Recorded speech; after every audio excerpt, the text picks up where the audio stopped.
안녕하세요. 오늘의 헤드라인, 오늘의 화두, 생각을 생각하는 김관상TV의 김관상입니다. 오늘이 며칠이고 무슨 요일이죠?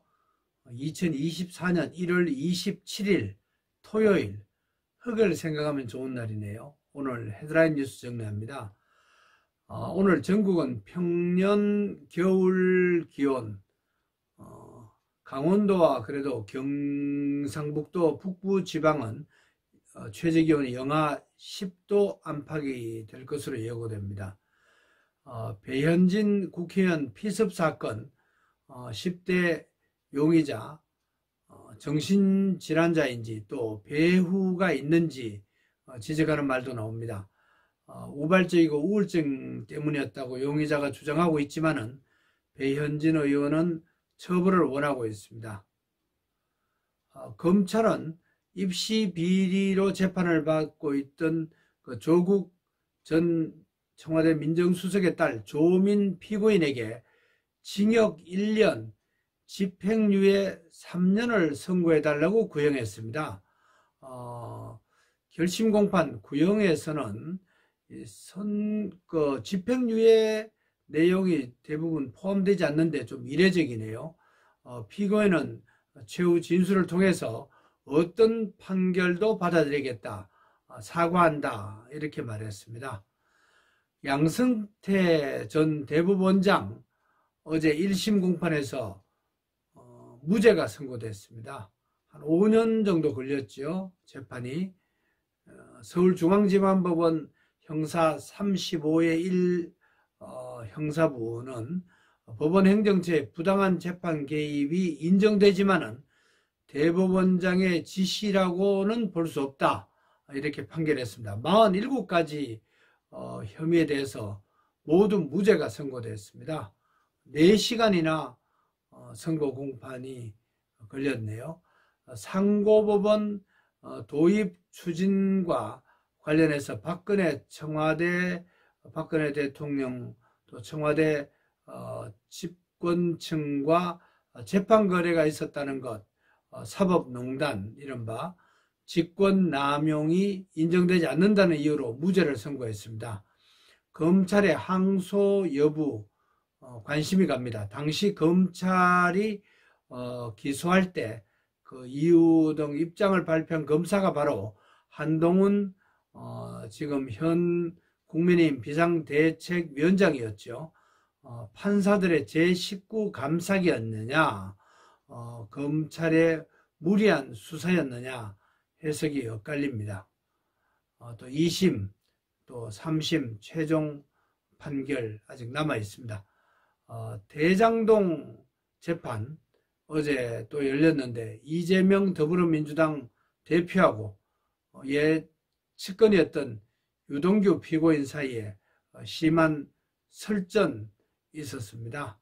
진실게임, 판단하게 될 1심 재판부 선고 재판 시기와 선고 결과가 또 뉴스에 초점이 될 수 있겠죠. 뉴욕타임스가 어제 이런 보도를 했습니다. 북한이 우리나라에 대해서 치명적 군사행동 가능성이 있다, 이런 내용입니다. 전면전은 아닐지라도 2010년 연평도 포격 사건과 비슷한 수준이 될 수도 있다, 이렇게 전망했습니다. 아시안컵 축구 말레이시아와의 경기에 대해서 부정적인 평가가 많죠. 전술과 전략이 실종됐다, 이런 지적도 많고요. 참가국 가운데 실점이 가장 많았다네요, 우리나라가. 저도 봤지만은 코너킥 엄청나게 많았지만은 제대로 골로 연결되는 건 없었습니다. 안타까웠습니다. 16강 진출한 나라 이렇게 보면 우리나라와 일본도 포함이 됐지만은 이란, 이라크, 사우디아라비아, 바레인, 또 아랍에미리트, 요르단, 바레인, 시리아, 카타르, 팔레스타인 등 중동아시아, 서남아시아가 16개 나라 가운데 10개국이었습니다. 서울 기후 동행 카드 오늘부터 전국 최초로 본격 출범합니다. 6월 말까지 시험 기간인데요.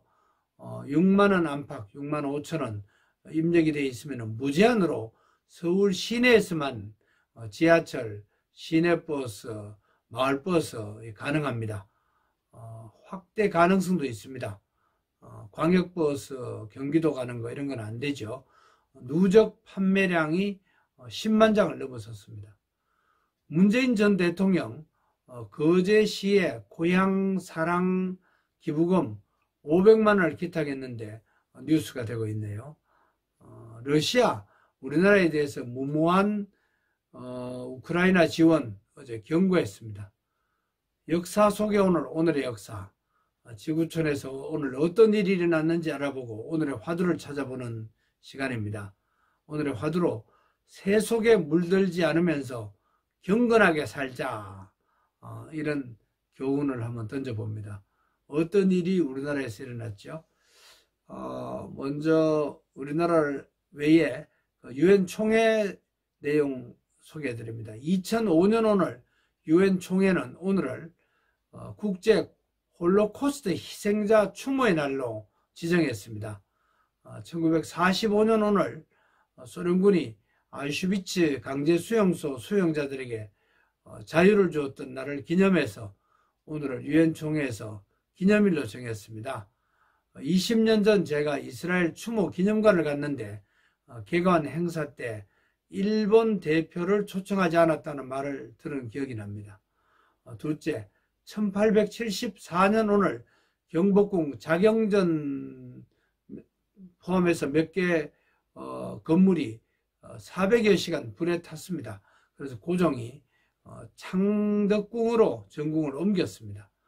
셋째, 1959년 오늘 소련 프라우다지 평양 특파원 이동준 기자가 판문점에서 취재하다가 우리나라로 귀순한 날입니다. 넷째, 1987년 오늘 서울지방검찰청은 월간지, 말지 특집호 보도지침 기사 관련자 3명을 구속 기소했습니다. 보도지침은 문화공보부 홍보실장이 거의 날마다 각 언론사에 보낸 보도 가이드라인이었습니다.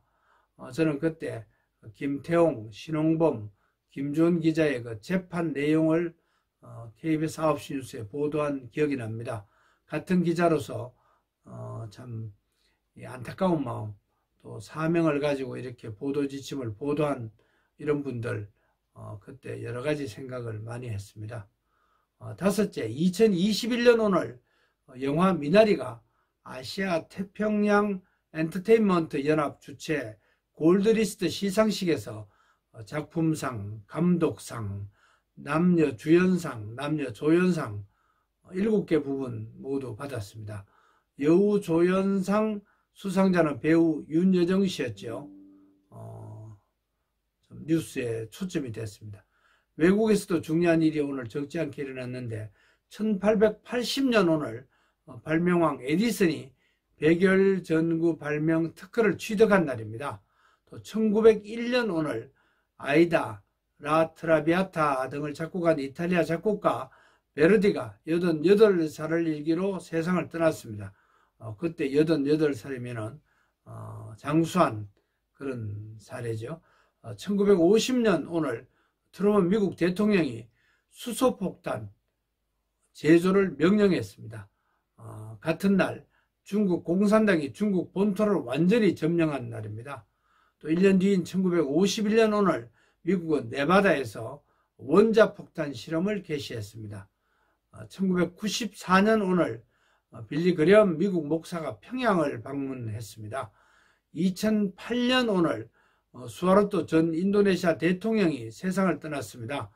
32년 동안 철권 통치를 펼치다가 1988년 반정부 시위로 물러났죠. 개발의 아버지로 불리워졌지만은 국제투명성기구는 수하르토 대통령을 20세기 가장 부패한 정치인으로 선정을 했습니다. 오늘은 1월 27일입니다. 성경 1장 27절 한 군데를 찾아봤습니다. 신약 히브리서 1장 27절입니다. 하나님 앞에서 경건하고 더러움이 없는 경건은 곧 고아와 과부를 그 환난 중에 돌보고 또 자기를 지켜 세속에 물들지 아니하는 그것이니라 라는 내용입니다. 환난이라는 말도 표준말이고 환란이라는 말도 표준말입니다. 성경에는 환난으로 되어 있죠. 오늘도 경건한 사람들의 용기로 역사적인 일이 적지 않게 일어났습니다. 경건 행위는 다양하겠지만 자신을 세속에 물들지 않도록 하고 또 어려운 이웃, 고아와 과부를 돌보는 또 어려운 이웃, 가난한 이웃, 이웃 사랑 실천이 경건이다 이런 내용입니다. 오늘의 화두로 우리가 세속에 물들지 않기 위해서 고민하자. 그래서 이웃 사랑을 실천하자 이런 말로 정리합니다. 오늘 하루 건강하시고 평안하세요. 고맙습니다.